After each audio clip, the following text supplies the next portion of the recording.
हेर यहाँ आज जसरी मान्छे भनेपछि हामी मात्रै छौँ कि छैनौँ? छौँ कि छैनौँ? छौँ। हामी सबै के हौँ?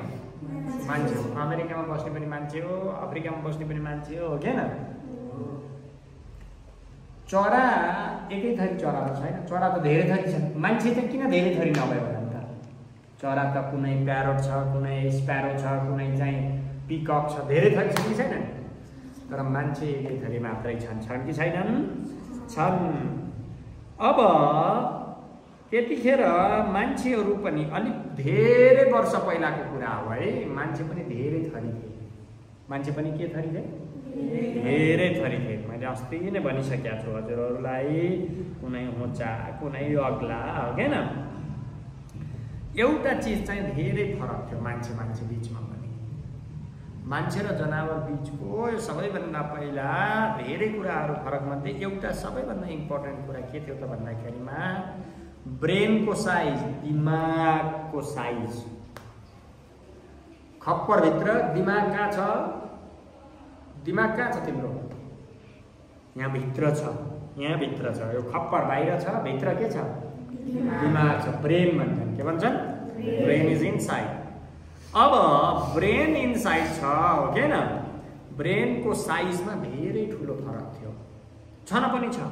चिम्पान्जीको साइज जम्मा कति छ? 400 cm³ छ चिम्पान्जी।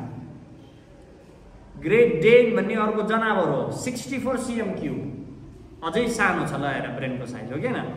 शिप भेडोको दिमाग 122 cm³। होमो इरेक्टस अर्को खालको मान्छे हो। यो के हो? अर्को खालको मान्छे हो। यसको चाहिँ 900 cm³। नियान्डरथल भनेको अझै विकसित मान्छे हो, त्यो चाहिँ कति छ? 1500 cm³ छ। हामी मान्छेहरूको कति हुन्छ होला? हामी अहिलेका मान्छेहरूको लगभग 1300 cm³ हुन्छ। कति हुन्छ? धेरै दिमाग भयो भने धेरै बुद्धि हुन्छ भन्ने कुरा छ। मान्छे सानो भए पनि, शरीरमा सानो भए पनि मान्छेको चाहिँ बुद्धि के छ? दिमाग ठुलो के छ? ठुलो छ। तर दाइ नियान्डरथल अर्को थरी मान्छेको त धेरै रहेछ। हाम्रो त जम्मा 1300, त्योभन्दा पहिलाको त 1500 छ भन्ने कुरा छ नि। भनेपछि त हामीभन्दा उनीहरू बुद्धिमान थिए कि थिएन? अलिकति मिल्दैन। किन मिल्दैन त भन्दाखेरिमा ठुलो दिमाग भनेको, ठुलो दिमागको साथमा ठुलो खप्पर पनि चाहियो। ठुलो खप्पर भएपछि ठुलो स्कल, बिग स्कल, के यो स्कल, बुद्धि त यहाँभित्र छ कि छैन? प्रवेश हो। त्यो ठुलो स्कल बोकेर, ठुलो खप्पर बोकेर जानु त गाह्रो हो कि भएन? हामी त सबै के बोकेर हिँडेका छौँ? बुद्धि बोकेर हिँडेका छौँ कि छैन? बुद्धिलाई यहाँ छोडेर अहिले खाना जाँदाखेरि बुद्धिलाई यहाँ छोडेर गइन्छ?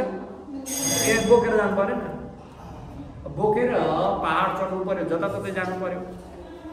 मान्छेलाई त गाह्रो हुने भयो। धेरै शक्ति चाहिने भयो कि भएन? धेरै शक्ति चाहिने भयो कि भएन? त्यही भएर प्रकृतिले के गर्यो त भन्दाखेरिमा मिलायो। सबभन्दा राम्रो कति हुन्छ, कति हुँदाखेरि सबभन्दा बेस्ट हुन्छ भनेर भन्यो। त्यही भएर मान्छेको यस्तो 1300 cm³ जति हुन्छ। कुरो बुझेन? कुरो बुझेको?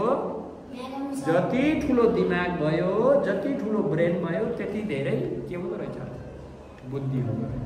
बुद्धिको प्रयोग के गर्नु पर्यो? सबैले